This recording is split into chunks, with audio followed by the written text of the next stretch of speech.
अभी हमारे साथ है फाउंडर और director of NEET Kakka JEE doctor Abhimanyu sir. और बच्चे से रिलेटेड बहुत सारे क्वेश्चन भी मैं लेकर आया हूँ आपके लिए सर। ऑब्वियसली देखो, पटना के साथ तो मेरा बहुत अमेजिंग रिश्ता रहा है। Bihar is true love for me. आप इस जर्नी में कैसे आए सर?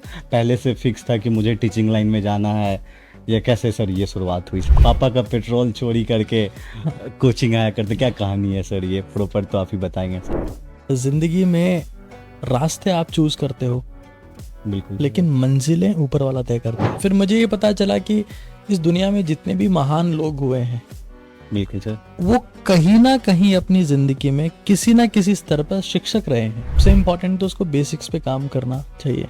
बिल्कुल सर। आज ऑफलाइन या ऑनलाइन में जितने बच्चे ज्वाइन हो रहे हैं, उसमें से बहुत सारे बच्चे ऐसे हैं जो बेसिक पे ही काम नहीं किए हैं, तो बहुत स्ट्रगल करते हैं। और ये परेशानी का सिलसिला 1-2 साल चलता है, क्योंकि या तो क्लास में लेट आए हैं या फिर उनके बेसिक छूट गए हैं।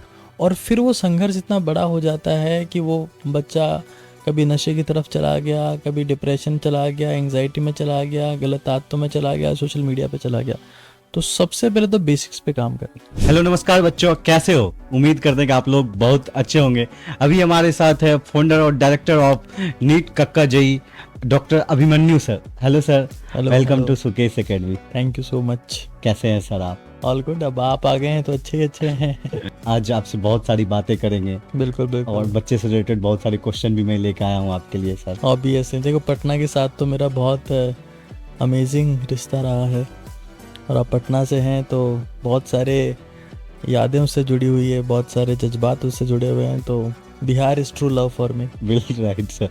तो सबसे पहला क्वेश्चन जो है सर, आप इस जर्नी में कैसे आए सर? पहले से फिक्स था कि मुझे टीचिंग लाइन में जाना है, ये कैसे सर ये शुरुआत हुई सर आपकी? वो एक कहावत है ना कि जिंदगी में रास्ते आप चूज करते हो, बिल्कुल, लेकिन मंजिलें ऊपर वाला तय करता है। Right sir.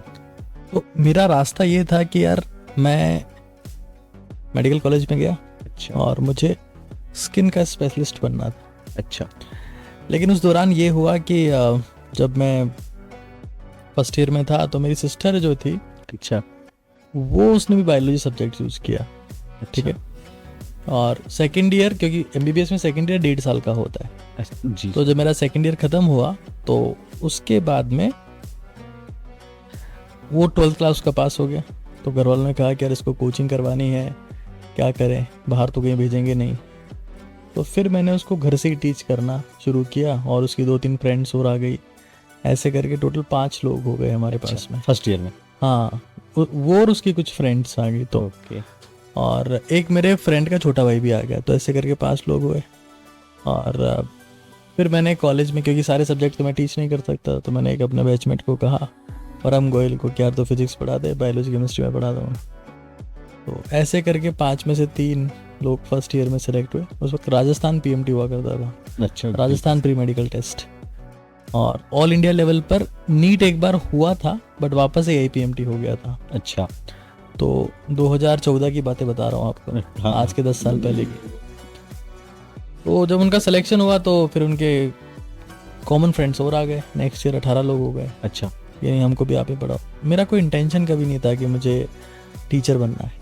अच्छा, इवन मेडिकल कॉलेज में मेरे बैचमेट मुझे चिढ़ाते थे अच्छा, कि देखो मास्टर आ गया, मास्टर आ गया, है ना। बिकॉज ऐसा भारत में एक परसेप्शन है कि मेडिकल फील्ड एक सुपीरियर प्रोफेशन है, टीचिंग फील्ड एक लो ग्रेड प्रोफेशन है बिल्कुल सर। है ना। मास्टर लोगों को, मार्ट साहब को थोड़ा सा लोग नीची निगाहों से देखा जाता है, सम्मान भी थोड़ा कम मिलता है। वो सर सरकारी लेवल पे, गवर्नमेंट लेवल पे जाते हैं। एग्जैक्टली। तो लेकिन मुझे लगता है ना पर्सनली, जब फिर मैं इस फील्ड में काम किया, फिर 20 से हमारे पास में 66 बच्चे हो गए नेक्स्ट ईयर। क्योंकि 20 में हमने 6 बच्चों का सिलेक्शन दिया, 20 में 6 बच्चे सेलेक्ट। अच्छा, सेकंड ईयर में। हाँ, तो फिर 66 बच्चे हुए।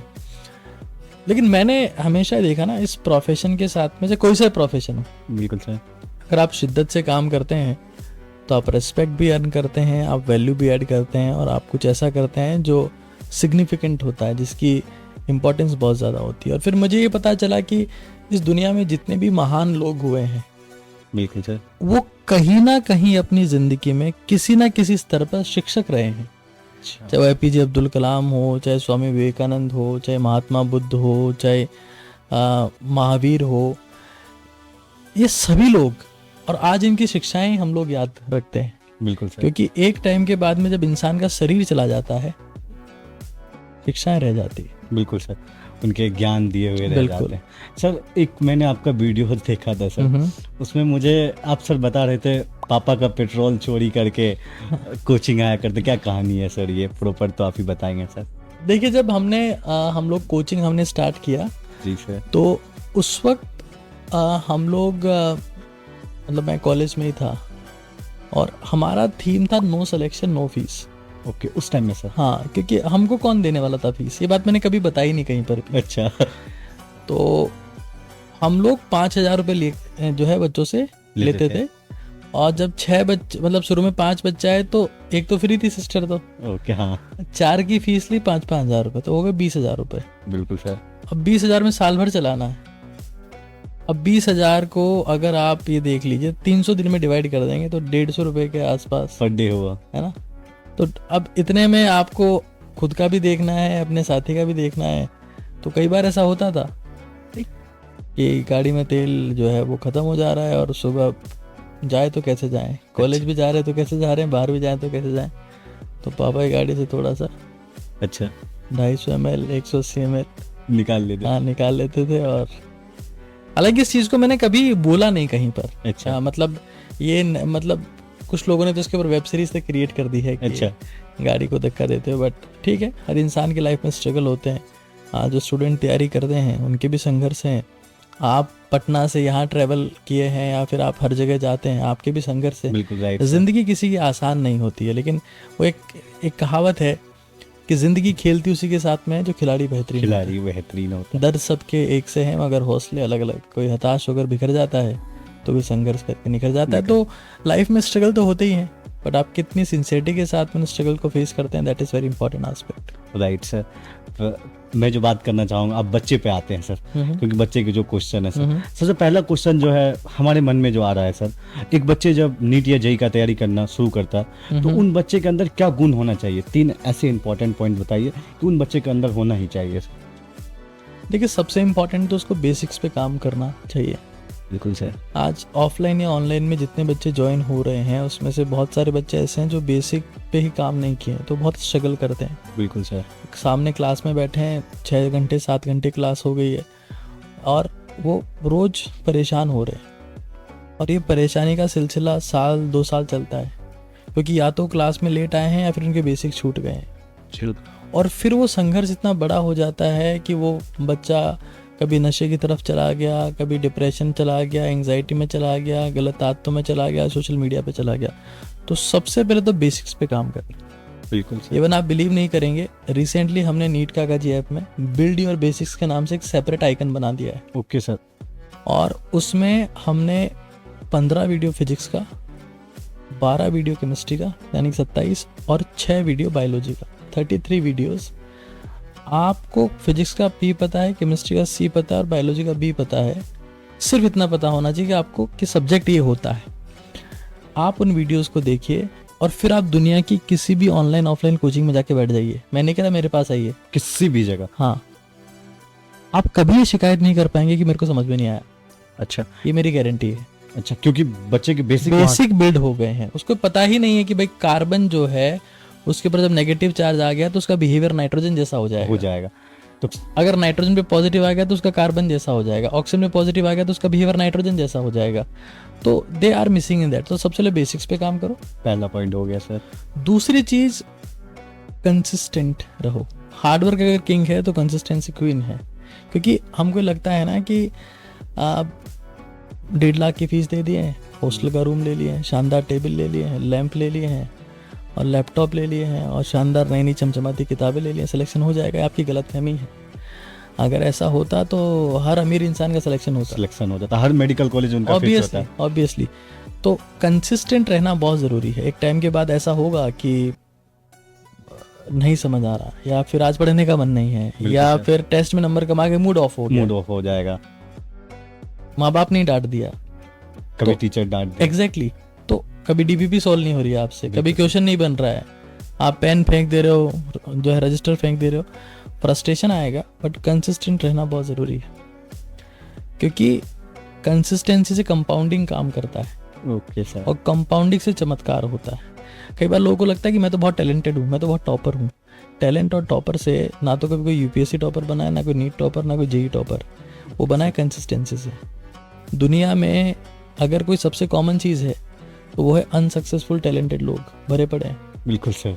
लेकिन कंसिस्टेंट लोग को मैंने अनसक्सेसफुल नहीं देखा, वो असफल होते ही नहीं है। बस कितना भी वो वीक क्यों ना हो, एक Exactly. दिन वो सक्सेसफुल हो जाते हैं। हाँ, वो एक संस्कृत में कहावत भी है कि एक पत्थर के ऊपर रस्सी आती है, जाती है, आती है, जाती है, तो रस्सी अपना निशान छोड़ जाती है। निशान छोड़ जाती है। तो चीज़ें कितनी भी मुश्किल हो, अगर आप दृढ़ हैं, आप छोड़ने को तैयार नहीं हैं, बदलने को तैयार नहीं हैं, एक रूटीन रोज फॉलो करते हैं, तो आप एक्सीलेंट बन जाते हैं। इस दुनिया में मतलब टैलेंट जैसा कुछ नहीं है। बिल्कुल। It's all about practice.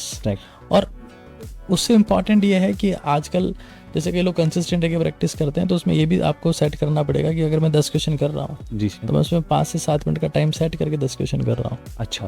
क्योंकि perfect practice brings the perfect result. Right sir. तो आपको ऐसा नहीं है कि आपने शाम को 7 बजे क्वेश्चन सॉल्व करना शुरू किए और रात के 11 बज गए और 8 क्वेश्चन सॉल्व किया आपने। क्योंकि नीट हो चाहे जेई हो चाहे यूपीएससी हो, जब पेपर हो जाएगा तो उसके 4 दिन बाद 5 दिन बाद हर बच्चा टॉप कर रहा होता है, सबको आंसर पता होता है, सारा कुछ लिमिटेड टाइम में किसने आंसर निकाल दिया, दैट इज द गेम। तो आपको प्रैक्टिस लिमिटेड टाइम के साथ में करनी है। तीसरी इंपॉर्टेंट बात जो मेरे को फील होती है, बच्चा इस तैयारी के दौरान अपने आप को लूज कर देता है। हाँ, मेरे पास से बहुत सारे मैसेज आते हैं, सर मैं स्ट्रेस में हूँ, एंग्जाइटी में हूँ, ना पढ़ने का मन नहीं है। देखिए, आपको ये समझ लेना है कि रिजल्ट जो प्रोड्यूस होना है वो आप प्रोड्यूस करेंगे। बिल्कुल सर। पेरेंट्स रिजल्ट प्रोड्यूस नहीं कर सकते, टीचर्स रिजल्ट प्रोड्यूस नहीं कर सकते।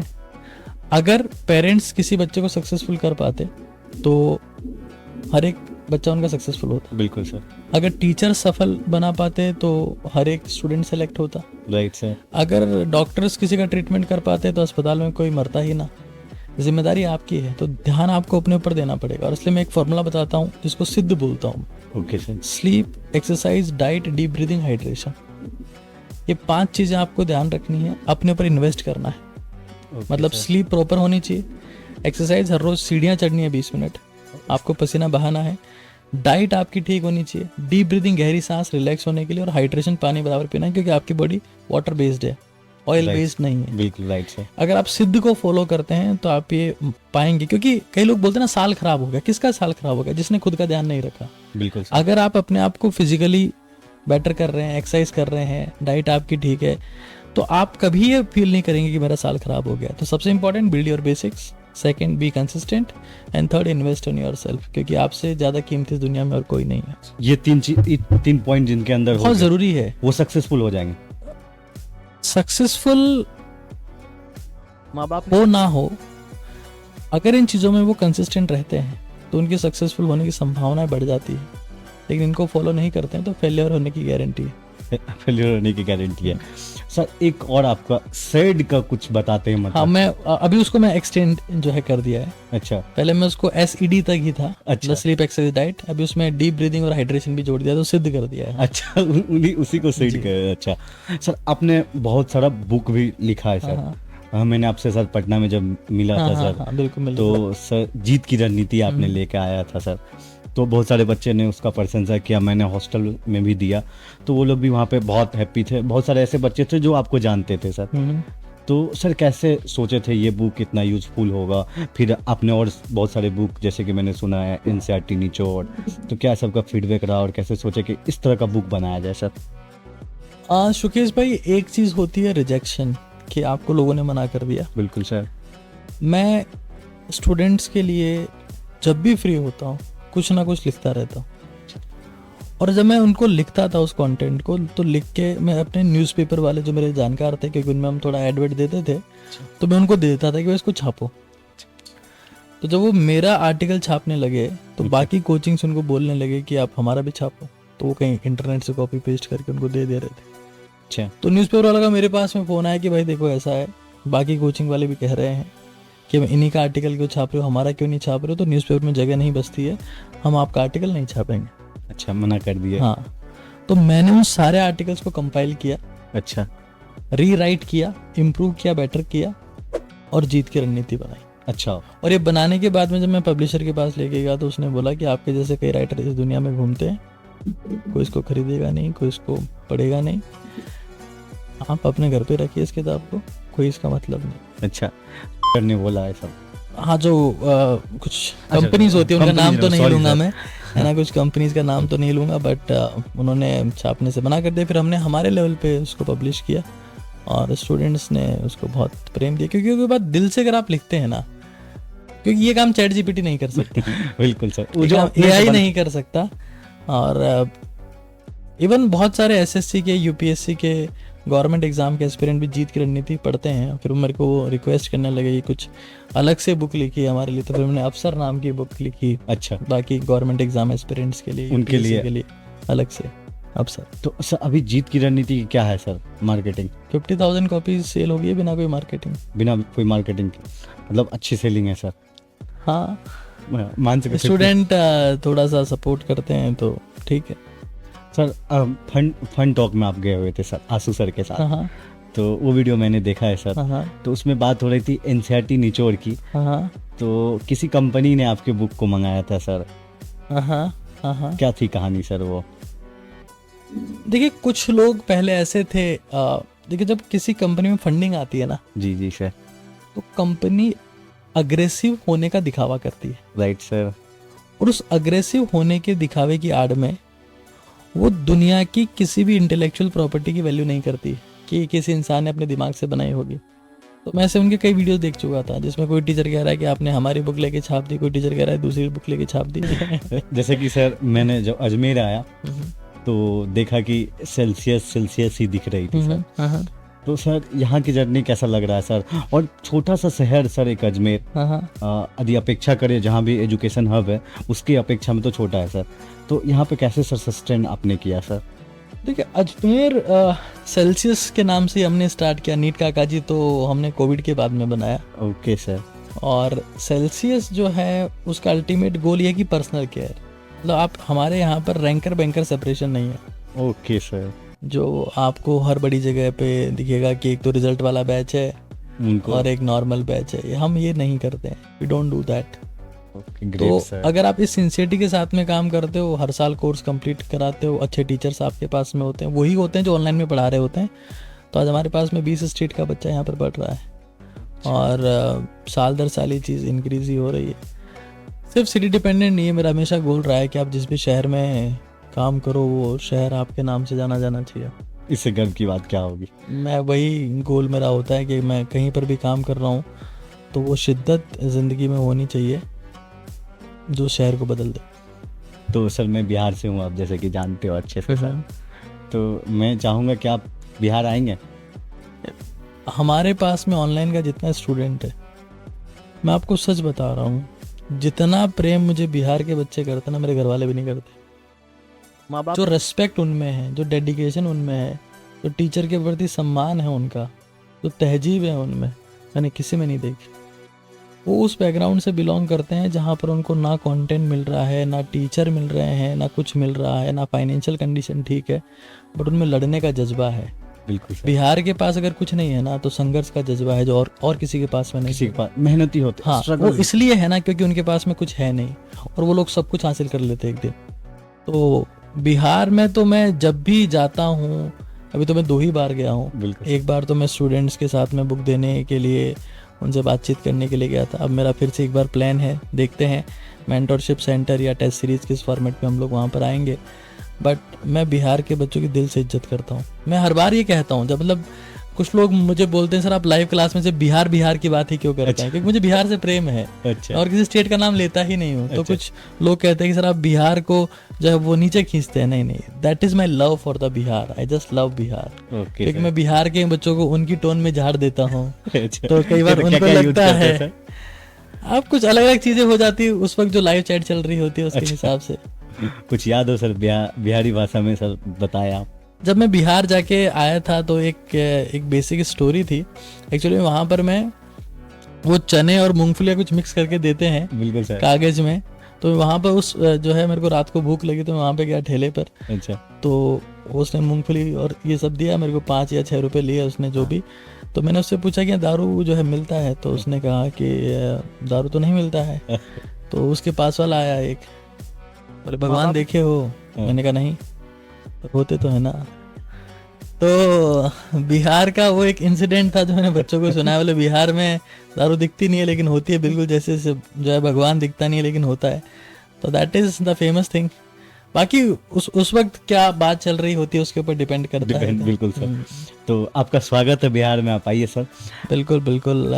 गोल यही रहेगा कि बिहार के जो स्टूडेंट्स हैं, कमाना तो देखो मेरा गोल कभी रहा नहीं, वरना मैं भी 10 जगह पर खोल चुका होता। बिल्कुल सर। मेरा टारगेट यही रहता है कि मैं जहाँ पर भी जाऊँ वहाँ 100% क्वालिटी दे पाऊँ। That is very important aspect for me. Right sir. जो अपना सवाल था कि नीट एस्पिरेंट्स के लिए, इवन वो चीज़ जेई एस्पिरेंट्स के लिए वैल्यूबल है, यूपीएससी एस्पिरेंट्स के लिए वैल्यूबल है कि आपको बेसिक्स पे काम करना पड़ेगा। होता है ना, कई बार बच्चे दिल्ली पहुँच गए, 2 लाख रुपए दे दिए, उनको ये नहीं पता कि जीडीपी क्या होती है। बिल्कुल सर, नहीं पता होता। और वहाँ जाके द हिंदू उन्होंने क्या मंगवा लिया, हिंदू न्यूज़पेपर आ गया, हवा कुछ लग नहीं रही है। ये सेम काम जेई में भी होता है।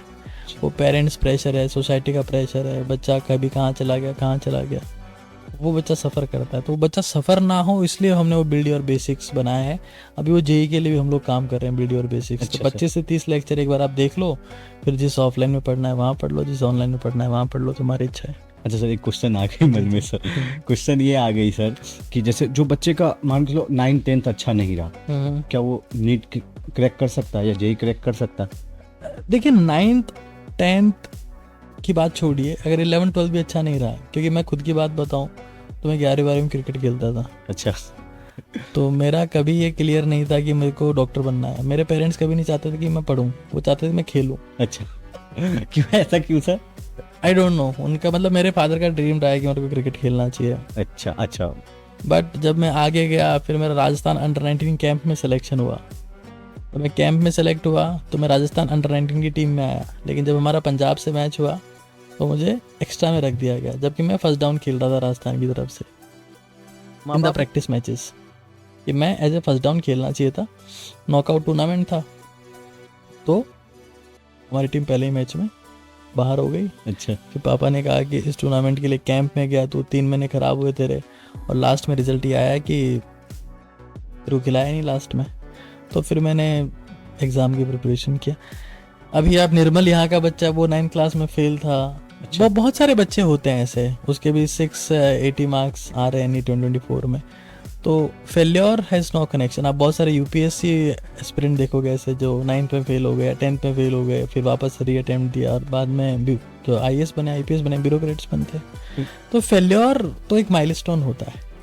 कुछ लोग फेल्योर को सर पे रख लेते हैं तो उसके नीचे दब जाते हैं, कुछ लोग पैरों के नीचे रखते हैं तो ऊपर उड़ जाते हैं। बिल्कुल डिपेंड करता है कि आपको फेल्योर को सर पे रखते हैं कि पैरों के नीचे रखते हैं, वो आपकी चॉइस होती है। बस ये कह सकते हैं, बस इच्छा बना लो तो कभी भी आप कुछ कर सकते हो। हाँ, और सबसे इंपॉर्टेंट चीज़ ना, हार्मोन से हाईजैक नहीं होना है। अच्छा। 99% टीचर्स और पेरेंट्स इस मुद्दे के ऊपर बात नहीं करते कि हार्मोन्स से हाईजैक नहीं होना है। बच्चे हार्मोन से हाईजैक हो जाते हैं, गर्ल्स भी और बॉयज़ भी ऐसे ट्रैक पे चले जाते हैं, वहाँ से वापस नहीं लौट पाते। बिल्कुल सर। तो मैं जैसे OTT भारत हमने बनाया, जी सर, ओजस्वी तेजस्वी तपस्वी भारत, उसके ऊपर इसी बात के रिगार्डिंग हम कई सेशंस लेते हैं। Okay sir. तो जैसे सर एक होता है क्या, जब ये टेंडर हो, ये जो होता है बच्चे का भी सर अदर जेंडर में अट्रैक्शन हो जाती है सर। आप भी सुनते आ रहे होंगे कि बॉयफ्रेंड गर्लफ्रेंड हो जाते हैं तो कुछ टाइम स्पेंड वहाँ करने लगते हैं सर। इससे कैसे बचे बच्चे सर? नहीं, बचना तो देखो कोई सॉल्यूशन नहीं है। मतलब कुछ चीज़ें ऐसी होती है, जैसे अगर मैं आपसे ये पूछता हूँ कि एक तालाब में एक मछली है तो गीला होने से कैसे बचे, है ना? मतलब प्लास्टिक की पॉलीथीन भी आप उसके चारों तरफ बांध देंगे तो भी मतलब कब तक जो है सूखी रह पाएगी वो? तो बिल्कुल सही बात है, पानी तो आ ही जाएगी। तो इम्पॉर्टेंट चीज़ ये है ना दैट एटलीस्ट आपको ये प्रायोरिटी डिसाइड करनी पड़ेगी that at least for the 6 months, at least for the 9 months और एटलीस्ट फॉर द 1 year मैं इस चीज़ के ऊपर फोकस करूँगा जो मेरा गोल है, और मैं अपनी फिजिकल स्ट्रेंथ के ऊपर फोकस करूँगा। आप इन लोगों को देखना, मैं आपको एक इंसिडेंट बताता हूँ। एक मेरा फ्रेंड है, उसका नाम नहीं लूँगा, अजमेर का ही है। 23 साल उसकी एज रही होगी तब उसको हार्ट अटैक आया। क्यों आया? क्योंकि वो जियो की सिम के बाद में रात भर फोन पे बातें करता है, सो ही नहीं रहा है। अच्छा। सुबह दोनों साथ में मिलकर जिम कर रहे हैं। अच्छा, भर रात नहीं सो रहे, सुबह मार्केट। हाँ, उसके बाद में वो तो कहीं चले गई छोड़ के उसको। अच्छा। और ये एंजियोप्लास्टी करवा के बैठा है। तो जिंदगी में आपको समझना पड़ेगा, क्योंकि लोग आपको छोड़ के चले जाएंगे, ये होना है एक दिन। 100%। आपके पेरेंट्स आपको छोड़ के चले जाएंगे एक दिन, आपके दादा दादी आपको छोड़ के चले गए, तो बाकी लोग तो छोड़ के जाने ही हैं आपको। माँ बाप सिर्फ एक चीज आपके पास टिकेगी, वो होगा आपका करियर और आपकी हेल्थ। बिल्कुल आप सर। इनको अगर हल्के में लेते हैं तो आप तिनके की तरह उड़ा दिए जाओगे। तो आपको फोकस करना पड़ेगा, that is very important aspect. अगर आपको ये लगता है कि आप दोनों तीनों चीज़ें एक साथ कर लें, नहीं हो पाएगा। सेक्रीफाइस के डायरेक्टली प्रोपोर्शनल सक्सेस होती है। बिल्कुल राइट सर। अच्छा लगा बात करके sir. Same here. Thank you sir. Okay, all right, thank you so much. Thank you.